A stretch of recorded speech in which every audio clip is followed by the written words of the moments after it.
Alright guys, I want to show you this video because of how hard it hit me and how great I thought the point was executed. Concerning the resurrection, the Gospels, and alleged contradictions that they may have between each other, it doesn't take away from the central message that they're trying to convey. Consider this. So I just wanted to address something that you said in an answer you gave to someone else earlier, and it's this idea of, I forget the exact words you used, like the traumatic event. What was the specific verb? Impact event. Impact event. Yeah. And you used like reports on 9/11, like remembering where you were on 9/11 for an example of this, segueing that into sort of evidence for perhaps the legitimacy of reports on the resurrection. Personally, I come from a psychology background. It's what I study here at UNCW.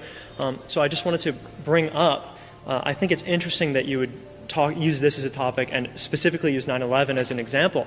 Because as you can probably imagine, 9/11 is one of the most heavily studied impact events in the contemporary history of modern science. And it might seem a bit counterintuitive, but your intuitions on this are exactly and perfectly wrong. As it turns out, the very large amount of people have demonstrably false claims about where they were on 9/11. There's a lot of science and a lot of interesting things that go into this, but sort of a reason you use to support this claim is actually one of the reasons that's used to show why it's false. Hearing something over and over leads to a belief. I guess you seem to enjoy your cultural references, so one I might use to point this out is on the Luke, I'm your father versus no, I'm your father, where the vast majority of people might have at one point believed that the sentence was Luke, I'm your father, when that's just not the case. So just wanted to see if you had a response to that, where you using these two pieces of evidence, when in reality it's been very heavily studied that the claims you're making are patently false. I think if we surveyed everybody in this room who's old enough, they would know where they were on 9/11. Sure, they might think they do. But that's sort of the point, right? Is any answer you give, you believe to be true. Okay. But the point of the studies is to show that these beliefs are impossible. Okay, Jake, I know exactly where I was, who I was talking to, and what was on the TV at the time. Yeah. That's okay. Cool.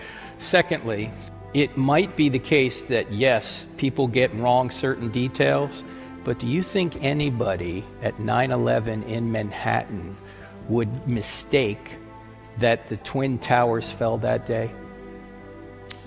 Probably not. No. But that's not the claim. Yeah, that is the claim I'm making is that they would have known if he had risen from the dead. Sure.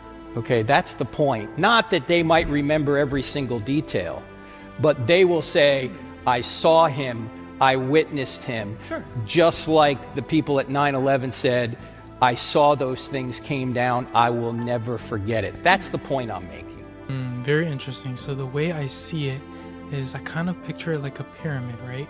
You have the central point at the top of the pyramid. The Gospels might go in all kinds of directions concerning how many women were at the tomb, how many angels were at the tomb, who got to the tomb first between the disciples. All those alleged contradicting points will still point to the top of the pyramid, which is the resurrection.